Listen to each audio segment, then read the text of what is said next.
మాజీ ముఖ్యమంత్రి KCR BRS party అధినేత ఏదైతే తెలంగాణ రాష్ట్రాన్ని సస్యశ్యామలం చేసేందుకు గాను చేపట్టిన కాళేశ్వరం లిఫ్ట్ ఇరిగేషన్ ప్రాజెక్టు ఒక అక్రమాలకు నిలయంగా మారిందంటూ కూడా కాంగ్రెస్ ప్రభుత్వం ఆరోపిస్తున్న పరిస్థితి. ఈ నేపథ్యంలో భాగంగా అధికారంలోకి వచ్చిన కాంగ్రెస్ పార్టీ గత ఏడాదిన్నరగా కూడా కాంగ్రెస్ పార్టీ కాళేశ్వరం ప్రాజెక్టుకు సంబంధించి అక్రమాలు లక్షల కోట్ల రూపాయల అక్రమాలు జరిగాయంటూ కూడా ఆరోపిస్తున్న పరిస్థితి. దీనికి సంబంధించి ఇప్పటికే ఆ కాళేశ్వరం ప్రాజెక్టుపై ఒక కమిషన్ కూడా నియమించింది.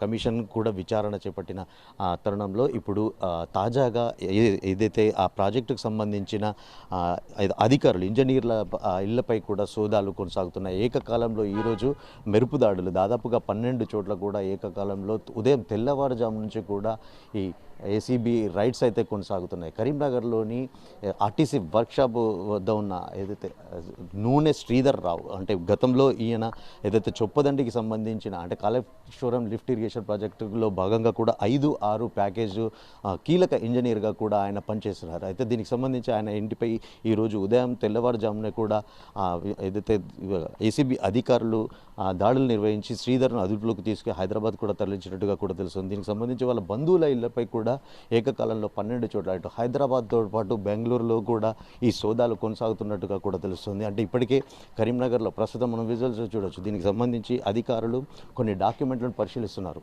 వారి బంధువులను కూడా అడిగి పలు సమాచారం రాబడుతున్నట్టుగా కూడా తెలుస్తుంది. అయితే ఈరోజు కాళేశ్వరం ప్రాజెక్టులో భాగంగా కూడా అవినీతిపై కమిషన్ ముందుకు మాజీ ముఖ్యమంత్రి కేసీఆర్ హాజరవుతున్న నేపథ్యంలో ఏదైతే ఈ ఇంజనీర్ శ్రీధర్ను అదుపులోకి తీసుకోవడం కూడా ఒక హాట్ టాపిక్గా మారింది. అయితే దీనికి సంబంధించి ఇప్పటికే ఈ శ్రీధర్ను అదుపులోకి తీసుకున్నట్టుగా కూడా తెలుస్తుంది.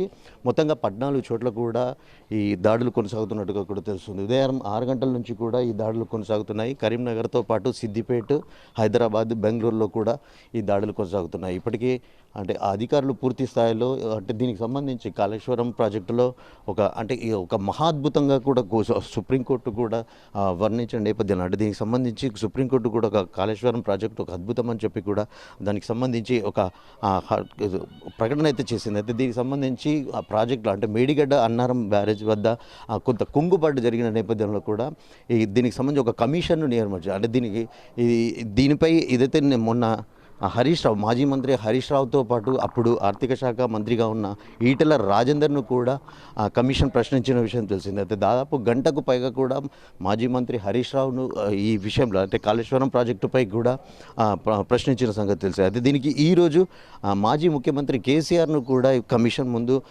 11:30 గంటలకు కూడా విచారణ ప్రారంభమవునుంది. ఇప్పటికే మాజీ ముఖ్యమంత్రి కేసీఆర్ ఫామ్ హౌస్ నుంచి హైదరాబాద్కు విచారణ బీఆర్కే భవన్కు కూడా బయలుదేరి వెళ్ళిన పరిస్థితి ఉంది. అంటే భారీ కాన్వాయ్తో అంటే ప్రజలు కూడా పూర్తి స్థాయిలో కేసీఆర్ వెంట కూడా వెళ్తున్నట్టు. అదే సమయంలో ఇక్కడ కరీంనగర్లో కూడా పలు చోట్ల ఈ ఏసీబీ దాడులు కొనసాగడం కూడా ఒక చర్చనీయాంశంగా మారింది. అయితే దీనికి సంబంధించి అధికారులు ఇప్పటికే కొన్ని పత్రాలను స్వాధీనం చేసుకున్నారు.